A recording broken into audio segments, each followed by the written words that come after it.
அண்மைச் செய்தி.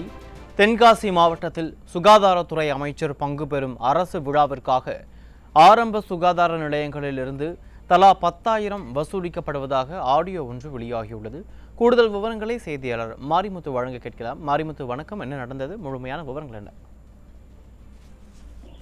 நிச்சயமாக தென்காசி மாவட்டத்தில் பல்வேறு நிகழ்ச்சியில் நாளை மறுதினம் திமுக அமைச்சர் மா சுப்பிரமணியன் கலந்து கொள்வதாக மருத்துவத்துறை அதிகாரிகள் மருத்துவர்களுக்கு தெரிவித்துள்ளனர். இந்த நிலையில் அவர் கலந்து கொள்ளும் அந்த அரசு நிகழ்ச்சிக்காக தென்காசி மாவட்டத்தில் மொத்தமாக 52 ஆரம்ப சுகாதார நிலையங்கள் உள்ளன. இந்த 52 ஆரம்ப சுகாதார நிலையங்கள் தலா 10,000 ரூபாயை கட்டாயமாக வசூல் செய்ய வேண்டும் என ஒரு உத்தரவை அவர்கள் பிறப்பித்ததாகவும், மேலும் நாளை மறுதினம் பங்குனி உத்திரம் என்பதால் தென்காசி மாவட்டத்தில் ஏற்கனவே உள்ளூர் விடுமுறை விடப்பட்டுள்ளது. இந்த நிலையில் அன்றைய தினம் அமைச்சர் கலந்து கொள்ளும் நிகழ்ச்சியில் அனைவரும் செவிலியர்கள் மற்றும் மருத்துவர்கள் என அனைவரும் தவறாது கலந்து கொள்ள வேண்டும் எனவும் உத்தரவு பிறப்பிட்டதாக கூறப்படுகிறது. இது குறித்து மருத்துவர் ஒருவர் புலமும் ஆடியோ ஒன்று தற்போது வெளியாகி பெரிய பரபரப்பை ஏற்படுத்தியுள்ளது. அதாவது அந்த ஆடியோவில் குறிப்பிட்டது இந்த அரசு நிகழ்ச்சிக்கு மருத்துவர்கள் எப்படி தங்களது ஒரு இதுக்கு வசூல் செய்து தர முடியும், அப்படி தந்தால் அடுத்ததாக மற்றொரு அமைச்சர் வருவார், அவருக்கும் இதே போன்று செய்ய வேண்டும் என அவர் புலம்புகிறார்.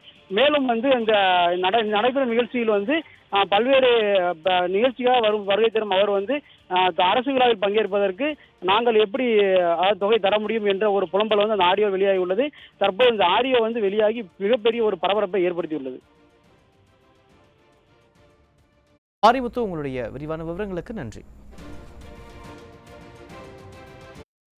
என்ன சார் இப்படி போனா என்ன சார் செய்யறது? டிபார்ட்மெண்ட்ல நம்ம ஒரு ஸ்ட்ரெஸ்ஸோடயே வேலை பார்க்குற மாதிரியே இருக்கு. பிஎம்ஓ ஆனவன்ட்டு இருக்கு சார். டிடி ஆஃபீஸ்ல இருந்து இப்போ மினிஸ்டர் வர்றாருன்னா சார், அது அவங்க கட்சியாக நடத்துகிற ஃபங்க்ஷனுக்கு கட்சி நடத்திட்டு போகணும். அரசு விழா எதுக்கு சார் மேடை போடணும்? ஒவ்வொரு பிளாக்லையும் ஒவ்வொரு பிஹெச்சிக்கும் 5,000 ரூபா 10,000 ரூபா, முதல்ல 5,000 ரூபா, நாங்கள் இப்போ 10,000 ரூபா கலெக்ட் பண்ண சொல்கிறாங்க சார். புது மெடிக்கல் ஆஃபீஸர்கிட்ட போய் என்ன சார் நம்ம கலெக்ட் பண்ண முடியும்? டிடி ஆஃபீஸ்லேருந்து கேட்டால் புதுசாக போஸ்டிங் போட்டிருக்காங்கல்ல, அவங்ககிட்ட இருந்து கேளுங்க, அதுக்கு கேளுங்க, இதுக்கு கேளுங்கன்னாங்கன்னா என்ன சார் பண்ண? ஏற்கனவே இருக்கவங்க எல்லாம் 5 பைசா தர மாட்டாங்க. டிரான்ஸ்ஃபர் கவுன்சிலிங் எல்லாம் காசு வாங்குறது இல்லைல்ல, அதை சொல்லுங்க டாக்டர், அதை சொல்லி கேளுங்க டாக்டர்னா என்ன சார் பண்ணுறது? இது புது கதையாக இருக்குது சார். ஏன் வேலை பார்க்குறோன்றது கீழே போய் எப்படி சார் விஹெச்என்எல்லாம் என்ன சார் கேட்க முடியும்? சொல்லுங்க பார்ப்போம். எப்படி தந்துருவானுங்க அவங்க? அசோசியேஷன் அது இதுன்ட்டு போயிடுவாங்க சார் விஹெச்என்எல்லாம். இவர் டிடி எனக்கு உண்மையிலே சந்தேகம் என்னன்னா, அவர் கட்சிக்காரர் ஆயிட்டாரா, உறுப்பினர்கிட்ட வாங்கிட்டாராங்கிற மாதிரி இருக்கு. சுத்தமா ஒன்றும் புரியவே இல்லை சார். இது என்ன பண்றதுன்னே ஒன்றும் புரியல சார். இப்போ 2 நாள்ல வச்சுட்டு இப்போ அன்னைக்கு எல்லா மக்களும் அன்னைக்கு நம்ம கோயிலுக்கு இதுக்கெல்லாம் போவோம், நம்ம குலதெய்வம் கோயிலுக்கு போகணும். எனக்கும் போக வேண்டியது இருக்கு. எங்க போக சொல்லுங்க பார்ப்போம்? எல்லாத்தையும் ஒரு பிளாக்ல இருந்து 100 பேரையும் வர சொல்லு அப்படின்னு கட்டாயம் போட்டாங்கன்னா என்ன செய்ய முடியும்? இது மினிஸ்டருக்கு தெரியுமா தெரியாதா? இவங்களே பண்ணிக்கிட்டு இருக்காங்களா? நல்ல பேர் இவங்க வாங்குறதுக்கு, டிபார்ட்மெண்ட்ல இருந்து வாங்குறதுக்கு போய் இப்படி பண்ணிக்கிட்டு இருக்காங்களே சார். ஒண்ணுமே சொல்றதுக்கு இல்லை சார். எல்லாம் அவன் கோயிலுக்கு போறதுக்கு மாறி மாறி கேட்காங்க. வருஷம் பூரா ஹெல்ப் பண்றான், வருஷம் பூரா வேலை செய்யறான். குலதெய்வம் கோயிலுக்கு கூட போக விட மாட்டேங்கன்னா என்ன சார் பண்ண முடியும்? மேடத்திட்டையும் பேசினேன், அவங்களும் புலம்புறாங்க.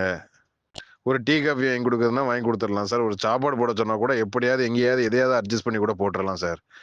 10,000 ரூபான்னு வாங்கி வச்சாங்கன்னா ஹெல்த் மினிஸ்டர் வருது, அடுத்த சீஃப் மினிஸ்டர் வரதுக்கு இன்னும் 20,000 ரூபா கேட்பாங்க. எங்க சார் போய் வாங்குறது? நம்ம என்ன ரெவன்யூ டிபார்ட்மெண்ட்டா? சும்மா போயிட்டு எங்க 10 பேர்கிட்ட கை நீட்டி காசு வாங்கிட்டு இங்கே போய் செஞ்சு கொடுக்கறதுக்கு? உள்ள இருக்கக்கூடிய ஆயாமாக்கு சேலரி கொடுக்கறதுக்கே முடியல சார். ஆயாமா சேலரிக்கே மாசம் 1,000 ரூபா கொடுக்கறதுக்கே டிடிஎஸ்ல ஃபண்டு கிடையாது. ஒன்றும் சொல்றதுக்கு இல்லை சார். தென்காசி என் நோக்கி போயிட்டு இருக்குன்னே எனக்கு தெரியல சார். நீங்க எல்லாம் சீனியரு, நீங்க எல்லாம் போய் எதுவும் பேசுனீங்கன்னா தான் ஏதாவது ஆகும் சார். ஏதாவது கொஞ்சம் பார்த்து பண்ணி விடுங்க சார். இல்லைன்னா எல்லாரும் போவோம், ஒன்னா 10 வீதமும் போவோம், போயிட்டு என்னன்னு கேட்போம் அவர்கிட்ட, டிடிட்ட.